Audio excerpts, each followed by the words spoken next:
akkam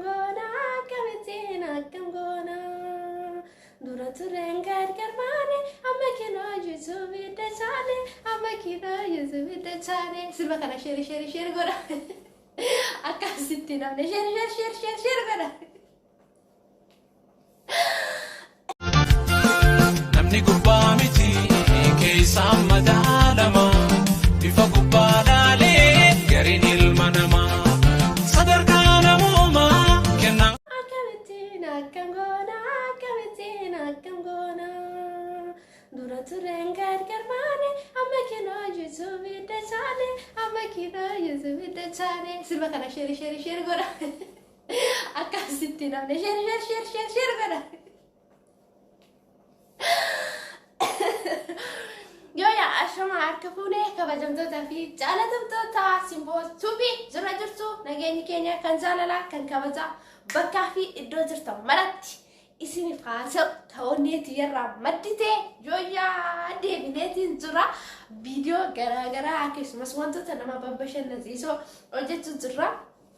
Kana taasisuudhaan immoo xiqqoo biizii waan ta'aniif yeroo tokko isinirraa bannaa kanumaaf isinin jechuu barbaada maaree jaalatamtoota fi kabajamtoota simboo tuubii nageenyi kiyyaa kan jaalalaa kan kabajaa bakkaa fi iddoo jirtan maratti isiniif haa ta'u warreen biyyaa teessanii biyya alaa teessanii daawwachaa jirtan akkasumas laayik sheer gochaa sabiskiraayib godhaa jirtan guddaa galatoomaa isin jaaladhaa isin kabajaa lammiitiyyaa isinin jechuu barbaada maaree warreen immoo haaraa dhuftan maamila keenya ta'uuf nutti dabalamuudhaaf wantoota garaagaraa wanta nama bashannansiisan wanta nama kofalchiisan akkasumas wanta namni namarraa hubatu jedhu isiniif qabadhee dhiyaachuutu jira ammaaf yeroon illee yoo naami jechuu baate boodaaf wantoota bashannanoo fi wantoota namaaf tole jedhan isinii qabadheetiin dhufee jira kanaaf jechoota tokko waa irraa dubbachuu barbaada irraa hubattu irraa barattu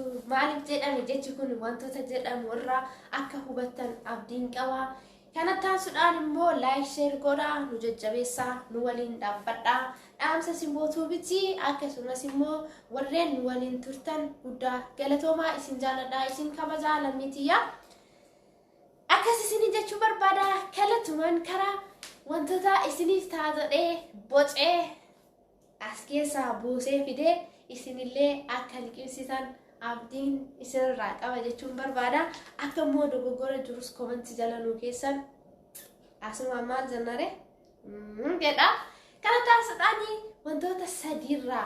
wantoota sadi osuma argitu yeroo callistu maal sitti fakkaata jedha innis maalidha callisuu sodaa sitti fakkaatiin namni tokko yoo callise ni sodaata abbichisuun jedhama garuu callisuun sodaa miti callisanii liqimsanii jechuudha hiyyuun gootummaa sitti fakkaatiin kaaka kiyyaa baay'eetu tokko namni yeroo tokko yoo hiyye maal jedha gootummaa se'aa jechuudha kanaaf hiyyuun gootummaa sitti hin fakkaatiin of guddistee nama biraa xiqqeessuun beekumsa sitti fakkaatiin gonkumaa jechuudha ofii of guddistee nama biraa gaafa xiqqeessitu kuni beekumsa sitti fakkaatiin warreen sadan kana keessaa mee maal hubattu jechootan jedhe kanarraa mee maal hubattu waan irraa hubattan bifa komentii jala nuu kaa'a akkasumas mee maaliif fidee dhufe wantoonni akkanaa ni jira moo hin jiru ka jedhuufi isinii boceetiin fideetiin dhufe jechuudha hubadhu jedha itti yaadi dubbadhu daandii milkaa'inaa yoo qabatte garagaltee duuba kee hin laalin daandii milkaa'inaa yoo qabaatte garagaltee kassi duuba jiru sani hin laalin yeroo bakka yaadde geesse garuu bakka kaatee fi uumaa kee hin dagatin daandii milkaa'inaa laaltee deemtaa edda deemteen booda garagaltee duuba kee hin laalin deemte taanaan qaxxituma qabattee deemtaa erga deemtee booda immoo bakka yaadde gaafa geesse bakka kaatee fi uumaa kee hin dagatin Ammas jechoota mimmiidhagoo isiniif ta'a isinirraa waa irraa hubattu jedhu akkasumas wantoota garaagaraa isiniif qabadheetiin dhiyaadhaatiin jira. Kallattumaan nu faana turaa isiniin jechuu barbaanna. Akkas deemuuf dura kee ilaali. Deemuuf dura kee ilaali. Dubbachuuf itti yaadi. Yoo dubbatte ta'e itti yaadi dubbadhu.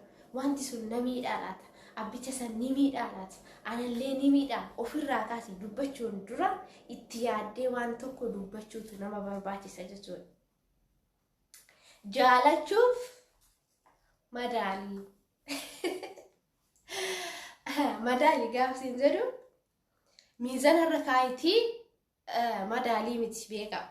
Madaalii jaalachuun dura dhattee jaalala keessa galuun dura madaaluutu si barbaachisa. Dhala namaa madaaltu malee ofii on madaalte kaatee nama sana madaalta. Madaalii gaafsiin jedhu miizana irra keessee kiiloon kee hagana osoo hin taane madaaltee ilma namaarraa wanti bahuu fi intala namaarraa yookaan akkasumas namoota nama jaalachuuf maaltu irraa barbaachisa kan jedhuuf wantoota akkasii madaaliiti jaaladhu.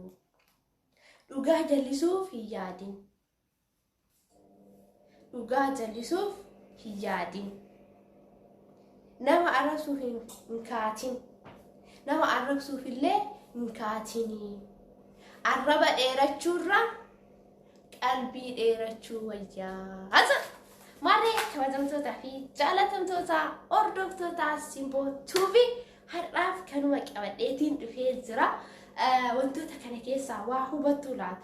Waa irraa barattuu laata? Jechoota jedhu kanarraa waa isin qabadhee argan beekurraa isiniif dhiyeedheetiin jira. Akkas isinii jechuu barbaada. Warreen illee akkasumas wantoota adda addaa qabadhee dhufuutti jira. Agasiif immoo obsaan nu eeggadhaa. Xiqqoo biizii taanee hojiin biizii nu godha. Kanumaaf isinirraa bannee kanumaaf irraa YouTube irraa babbaduutti jirra.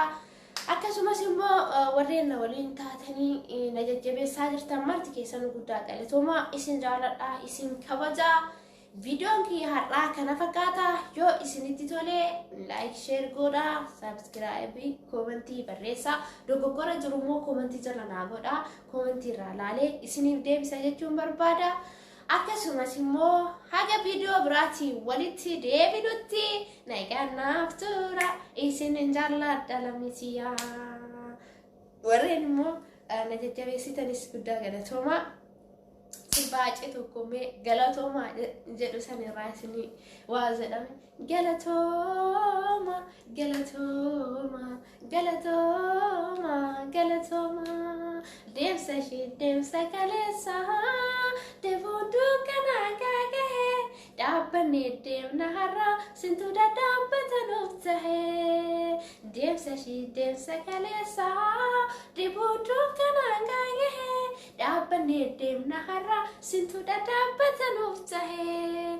Galatooma, galatooma, galatooma, galatooma, galatooma, galatooma, galatooma, galatooma.